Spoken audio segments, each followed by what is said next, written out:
შოთა, როგორ ახარ? ფანტასტიკურად, თქვენ როგორ გძანდებთ? ჩვენც კარგად. მოკლედ, წინა წელმა, წინა დრაგის ჩემპიონატმა როგორ ჩაიარა შენთვის? წინა დრაგის ჩემპიონატი, სიმართლე გითხრათ, ფაქტიურად ჩვენთვის იყო ტესტების, იმიტომ რომ ყოველთვის ჰქონდა გადაცემათა კოლოფის პრობლემა.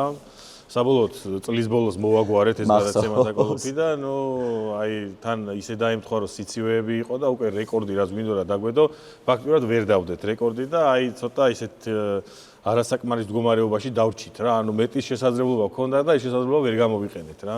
პლუს ძალიან ცუდი შეგრძნება არის, როცა ბევრი ცხენი გაქვს და ფინიშის ხასთანაც კი ვერ უმატებ ამ შენ სიმძლავრეს ვერ იყენებ და ეგ არის ყველაზე ცუდი შეგრძნება, იმიტომ რომ ყოველთვის მინდოდა რომ ბევრცხენიანი მანქანა მყოლოდა, ყავს ბევრცხენიანი მანქანა, მაგრამ ვერ ვიყენებ. გძნობ რომ რაც მეცხენს იყენებ, უფრო ნელი ხარ რა. ხო და წელს როგორც სტატოს ჩვენც ასევე გვაქვს გეგმა რომ გადავიდეთ ჩულოქზე. რაც ჩემი აზრით მოგცემს იმის საშუალებას, რომ ძალიან გამომჯობესოთ შედეგი რა. ფიქრობ, რომ დაბალ რიანში უნდა ვიაროთ რა.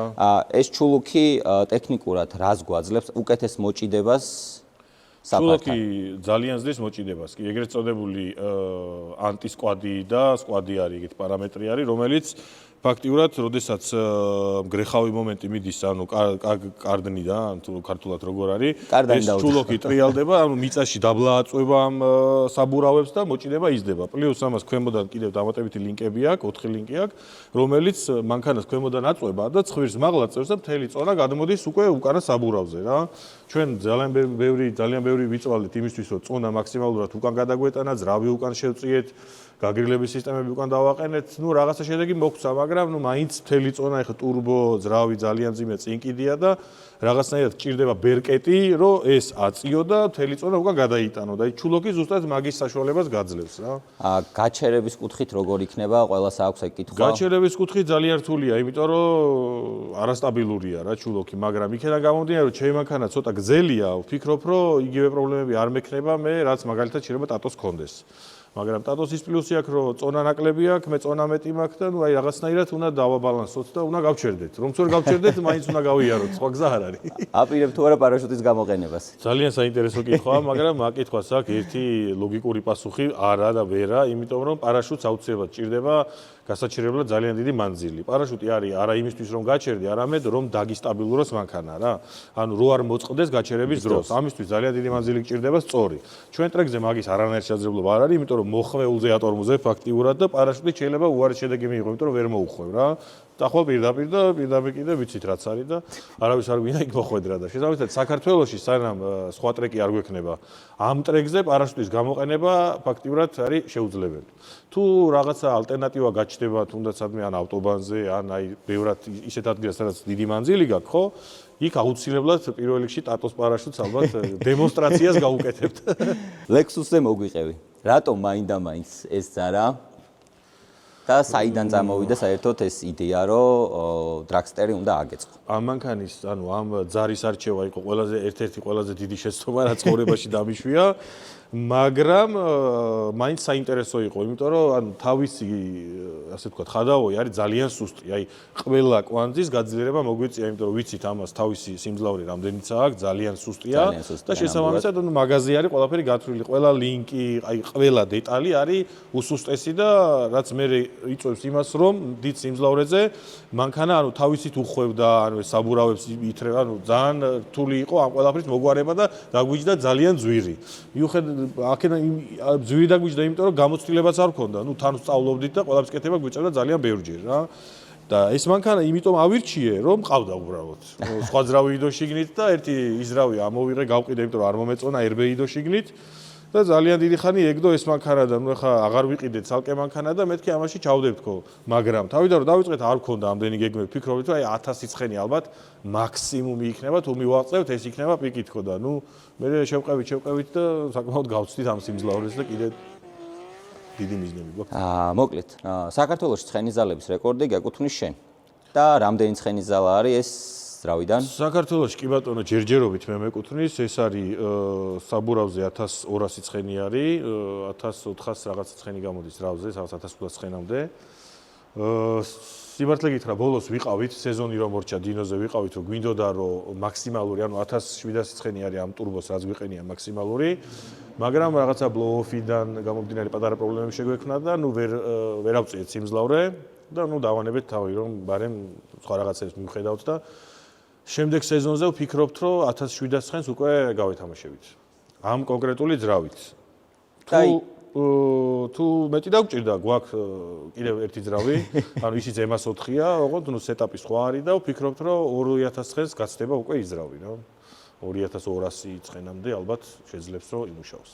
მე მგონი საქართველოს პირობებში ძალიან მაგარი შედეგია და არა მხოლოდ საქართველოს პირობებში, მსოფლიოს მასშტაბით ამ ძრავიდან აქვთ მსგავსი ცხენები ამოღებული. სიმართლე გითხრა, ბევრი ვეძებე და ვერ ვნახე ვერსად რომ ვინმე სამხელა სიმძლავრე კონდეს, ნუ დაჟე 1200 ცხენიც ვერ ვნახე რომ ვინმეს კონდეს რა, საბურავს. მოკლედ ეს ძრავი არის ემას 4, რომელიც ქარხნულად არც ტურბო არ არის და არც რაღაც განსაკუთრებულ ცხენის ძალებს გამოიმუშავებს და ამოღებული გვაქვს დაახლოებით 1500 ცხენი. კი ბატონო. რა კოლოფი უძლებს ამას? კოლოფი თავიდან დავიწყეთ 5G გვეყენა Mercedes-ის, რომელმაც სადღაც 700 ცხენზე უკვე მიატოვა. უარი განაცხადა. დატოვა ჩეთი. და გადავედით ეგრეთ წოდებულ BMW-ს ZF კოლოფზე 8 HP, რომელიც 1200 ცხენს ძრავზე უძლებდა, სტანდარტული სანამ იყო. 1200 ცხენის ზემოთ უკვე დაიწყო ბუქსაობა რა. ანუ 1200 ცხენზე შევზღუდეთ, დავდიოდით და ეხა უკვე upgrade კიტი ჩავალაგეთ შიგნით. ერთი ეტაპი ჩავალაგეთ, მეორე ეტაპი გზაში არის, კიდე ჩამოვა და შემდეგი წლისთვის უკვე კიდე უფრო გაძლიერებული კოლოფით ვიქნებით, რომელიც ვფიქრობ, რომ უკვე 2000 ცხენს გაუძლებს, იმიტომ რომ არის პრეცედენტი ამ კოლოფით 2000 ცხენით დადიან იმ upgrade-ებით, რაც ჩვენ გვაქვს ეხა რა. როგორც ვიცი, ავტომობილში ერთ-ერთი მნიშვნელოვანი კომპონენტი არის მისი კომპიუტერი, ისინი. რა კომპიუტერს იყენებ? EcoMaster-ს ვიყენებთ, ჩვენ ვართ EcoMaster-ის ოფიციალური წარმომადგენლები საქართველოში და რა ვიცი, მეგონი ჯერჯერობით არანაირი პრობლემა მაგ ხრივ არ ქონია რა. ჩემ მანქანაზე, სტატოს მანქანაზე, ყველა ჩვენ პროექტებზე ყველაფერი დგას EcoMaster-ის. საწავზოც კითხავ შოთა, ტატომ მითხრა ესეთი რაღაცა, რომ მეო კახურ ჭაჭაზე დავდივარო და შენ რამე მე აგერ აი მანქანაზე გვიკრია პორტალის სუპერით დავდივართ და რა თქმა უნდა კახური ჭაჭა მაგ აუცილებელი ინგრედიენტია და კახურ ჭაჭასაც ვაყოლებთ. ანუ კახურ ჭაჭას უნდა უთხრათ მადლობა, რომ ასე ვთქვათ, ძრავი გრილად მუშაობს და კარგად მუშაობს. აუცილებლად. კიდევ ერთი საინტერესო პროექტი გაქვს. აქეთ გადმოვინახოთ. ჩვენ ბევრი საინტერესო პროექტი გვაქვს, მაგრამ ეს ერთ-ერთია მათ შორის. ერთ-ერთი ასე ვთქვათ, საინტერესო პროექტი, რომელიც არის მსოფლიოში პირველი, როგორც ვისაუბრეთ ჩვენ. ცოტა უჩვეულო პროექტი არის, ძალიან დიდ საბურავებზე არის. და რატომ გადაწყვიტეთ, რომ B58-ის სვაპი გაგეკეთებინათ უბრალოდ ავტომობილში? ხო, საინტერესოა. პირველი ის რომ არავის არ ქონდა გაკეთებული, მეორე ის რომ B58 ეგრეთ წოდებულ სტენდელონზე არავის არ ქონდა დაქოქილი და ჩვენ დავქოქეთ პირველად, თქო სხვა მანქანაში ჩვენ მეგობრების დახმარებით. და გვინდოდა რომ ეს პლატფორმა სიმართლე გითხრა შეგვესწავლა რა. შესაბამისად, თუ გინდა რომ შეისწავლო, პირველი ეს უნდა იყოს შენი მანქანა, სხვის მანქანაზე ექსპერიმენტები ჩვენი ასე ვთქვათ, წესი არ არის, ეგრე არ ვაკეთებთ ხოლმე, არ ვიცით. და ამისთვის გადავწყვიტე, რომ მოდი ჩემ მანქანაში ჩავდებ, თან იქნება უჩვეულო პროექტი. ეს მანქანა ავირჩიეთ, იმიტომ რომ არის ძალიან მსუბუქი და დღესდღეობით საქართველოს ოფროუდში ვინც დადიან, ყველა მანქანა არის ალბათ, რავი, 2 ტონა ნახევრიდან ზემოთ. ეს კონკრეტული მანქანა აწყობილი, გამზადებული, აი, ძალამბარით, თავის საბურავებით, ალბათ ტონა 700-ზე მეტი არ იქნება რა. მაქედან გამომდინარე, ძალიან კარგი გასართობი იქნება, დაკიდების სისტემაც შესაბამისად ჩვენ ვაწყობთ, ჩვენი დიზაინით სრულიად. ძრავს იქნება 800 ცხენი საბურავზე, მიზანი გვაქვს ჯერჯერობით ეგ და შემდეგ უკვე გადავალთ სტროკერზე ამ ძრავის, იმიტომ რომ შევისწავლოთ გვინდა ბოლომდე. და რავი, ძალიან მაგარი გასართობი იქნება რა. მე მახსოვს, რომ ძალიან ხშირად ვესწრებოდი ხოლმე აღმართის დაძლევას, იმიტომ რომ ძალიან მიყვარს სპორტის ესახეობა, ავტოსპორტის ესახეობა და დადიოდი ხოლმე Subaru-ი. მაგრამ ბოლო პერიოდში რატომღაც გადმოერთე უფრო დრაგისკენ და როგორ არის გენატრება, ხო არ აპირებ დაბრუნებას? რა თქმა უნდა, ვაპირებ, მომავალ წელს აუცილებლად დავბრუნდები თან სიახლეებით და იმ მანქანაზე ვაკეთებ ისეთ რაღაცას, რომელიც სოფლიოში არავის არ აქვს. Subaru-ზე არის პირველი იქნება ჩვენი მანქანა. და სიმართლე გითხრა, მაგას ველოდებოდი რა. ვერ ვაკეთებდით მაგას აქამდე, იმიტომ რომ არ მქონდა შესაძლებლობა, შესაბამისი სერვისი. ეხლა დღეს სადაც ვიმყოფებით, ეს არის ჩვენი მომავალი ახალი სერვისი, სადაც ფაქტიურად ყველაფერი შესაძლებლობა იქნება, რაც საქართველოს შეიძლება ადამიანს მოუნდეს, მანქანას შეიყვან სტანდარტულ მანქანას და შეგიძლია ბოლომდე გამზადებული სპორტული მანქანა გამოიყვანო.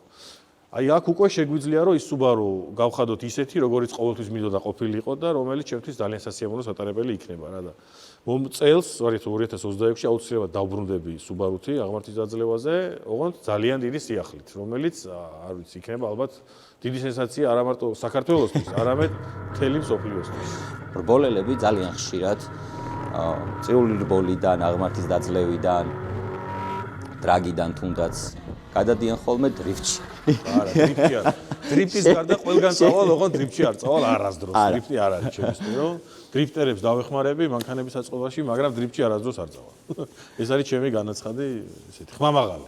სხვათა შორის აი ეს მანქანაც საკმაოდ კაი პროექტი არის, რადგან კადრში ხდება, აქვე ვიტყვი, რომ ეს არის Mercedes Unimog. ეს არის Mercedes Unimog და ესეც იქნება საქართველოში ძალიან განსხვავებული და არა მარტო საქართველოში, მსოფლიოშიც განსხვავებული მანქანა. აი რას გაუკეთებთ, როგორ გაუკეთებთ, მაგას ძალიან მალე გაიგებს ყველა.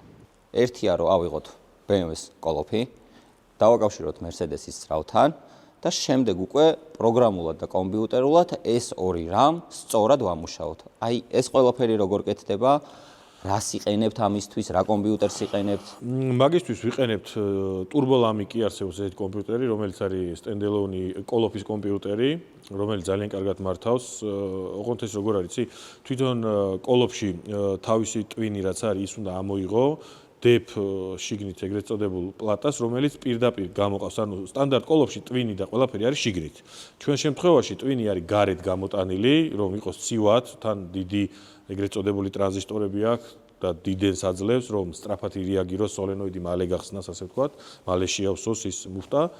და მაქედან გამომდინარე ძალიან ჩქარ ართავს და უფრო მეც უძლებს. ანუ იგივე კოლოფი გარედან მართვით, რომელიც არის, რა ეხლა ხშირად მიდის ხოლმე მაგაზე კამათი, რომ არსებობს კომპიუტერები, აი EcoMaster-საც მალე ექნება უკვე, რომ გარედან შეგიძლია მართო ჩარევის გარეშე, მაგრამ ეს თუ უძლებს 1200 ცხენს სიტყვაზე და ის გაუძლებს 1000 ცხენს, იმიტომ რომ არა აქვს ისეთი დიდი ტრანზისტორები თვითონ სტანდარტულ კომპიუტერს, რომ მალე გახსნას სოლენოიდი და უცებ შექმნას ის წნევა, რაც საჭიროა რა. შესაბამისად, ეს კონკრეტული კომპიუტერი ცოტა მეტი საშუალებას გვაძლევს, რომ სიმძლავრე ამოვიღოთ რა. დანარჩენი ახლა ნუ მართვის თვალსაზრისით თითქმის ერთნაირია რა, გარედან ამართავ თუ შიგნიდან რა. საუკეთესო 6 ცილინდრიანი ძრავი რა არის შენთვის? ჩემთვის საუკეთესო ცილინდრიანი ალბათ მაინც ლეგენდაა და JZ-ს ვიტყოდი, მაგრამ მომავალი ლეგენდა ვფიქრობ, რომ აი გვერდზე მანქანაში გიდევს, რომელიც როგორ ფიქრობ, შეძლებს B52 რომ JZ ჩაანაცვლოს? კი, აუცილებლად შეძლებს, იმიტომ რომ ბევრად სუბუქი არის, რაც თავარი არის, ბევრად, აი ძალიან დიდი სხვაობა არის წონაში და სიმძლავრეებიც უკვე, ნუ არანორმალური სიმძლავრეები ამოდის ტროკერიდან, უკვე აი 2000 პლუს ცხენები თავისუფლად ამოდის. კარგი ის არის კიდევ რომ ძალიან ცოტა სწავს direct injection-ი არის პირდაპირ შეფქვევა, რომელიც გვაძლევს საშუალებას რომ ეგრეთ წოდებულ lean burn-ი იყოს ენჯინი, ანუ სტაკიომეტრიული სმესი სხვა კონდეს, ანუ ბევრად ღარიბი და ცოტა სწავს. დღესდღეობით ახლა ცოტას რო სწავს, აი თუნდაც ახლა ამ მანქანაში რატო გადაწყდა ეს ძრავი რა, გასვლაზე რომ მიდიხარ ძალიან შორს, ძალიან მნიშვნელოვანია რომ 2 ტონა ბენზინი არ დაგჭირდეს რა. არ დაგჭირდეს. მოდი 8 ცილინდრიანზეც გითხარი. და თუ კითხებს მისვავ შენ ახლა მე. საუკეთესო 8 ცილინდრიანი რა თვალსაზრისით გააჩნია. სიმარტივის თვალსაზრისით ალბათ LS-ი არის. თუ ვიტყვით რომ აი როგორც განსხვავებული და აი რაღაცა შემოქმედებითი ძრავი, ალბათ BMW-ს 8 ცილინდრიანი არის ატმოსფერული 90-ში რაც დევს. ვფიქრობ რომ ეგ არის ლეგენდარული ძრავი. საუკეთესო 4 ცილინდრიანი ატმოსფერული ძრავი რასთანაც კი იმუშავია და ფიქრობ რომ საუკეთესოა. უნდა იქნება აუცილებლად ჩემი გამოცდილები და რასთანაც მიმუშავია თუ ატმოსფერულზე მიდის საუბარია თქმა უნდა. Honda რა არის, გასაკეთებლად ცოტა რთულია რა, მაგრამ ძალიან მაგრა კეთდება რა თქმა უნდა და ბევრი ცხენი ამოდის და ძალიან დიდი სურვილი მაქვს და ამ სივრცეში ალბათ აუცილებლად ერთ turbo Honda-ს ძალიან ბრაზიანს გავაკეთებთ. ელექტროავტომობილებზე რას? ელექტროავტომობილების საინტერესო მოვიდა ეს ხანაც ასე ვთქვათ, წამოგვეცია. მოვიდა ეს ხანა და ჩვენს გვაქვს სხვათა შორის ელექტრომანქანის პროექტი. ელექტრომანქანის პროექტი. მომიცია მე თქვა არ მინდოდა ერთ-ერთი დაბალული პროექტი იყო ეგ, მაგრამ ნუ პატარა იმას გავაკეთებ, გვაქვს ელექტრომანქანის პროექტი, 2 მანქანა იქნება, ერთი ფიქრობთ რომ დრაგისთვის იქნება, მეორე იქნება ოფროუდისთვის რა. ოფროუდში ელექტრომანქანა დრაგისთვის იმდენად საინტერესო არ არის, მაგრამ აი ოფროუდის ელექტრომანქანა ვფიქრობ რომ ჩვენთვისაც საინტერესო იქნება, როგორც ასაწყობად და ასევე მე ვფიქრობ რომ ყველასთვის საინტერესო იქნება, იმიტომ რომ ძალიან მაგრად ივლის, მე ესე ვფიქრობ. ძალიან კარგი თორქის კონტროლი აქვს, ტრექშენიც ეგრეთ წოდებული ძალიან კარგად შეგიძლია აწყო და მე ვფიქრობ რომ ძალიან მაგარი იქნება და ასე რომ ელექტრომანქანებზეც მუშაობთ. ჩემი პირადი შეხედულება ელექტრომანქანაზე არის ის, რომ ძალიან კარგია ქალაქის რეჟიმში გადასაადგილებლად, მაგრამ ჯერჯერობით სპორტი და ელექტრომანქანები ფიქრობ, რომ შეუძლებელია რა, ძალიან შორს არის ელექტრომანქანა სპორტისგან. იმიტომ რომ ძალიან ძიმი არის, პლუს ამას ეს ბატარეების დატენვა, შეცვლა, პლუს უტილიზაცია შემდეგ უკვე ცოტა გლობალურად თუ შევხედავთ, მაინც ვფიქრობ, რომ მომავალი ელექტრომანქანებს ავტოსპორტში არ აქვს. ჩემი შეხედულება ესეთია და ყოველდღიურად ძალიან კარგია, სიმართლე მეც ყავს ელექტრომობილი და ძალიან სასიამოვნო დავდივარ სამსახურში. ძალიან კომფორტულია, მაგრამ აქ მაინც მგონია, რომ ეს ჯობია. ბენზინის წვენი აუცილებელი.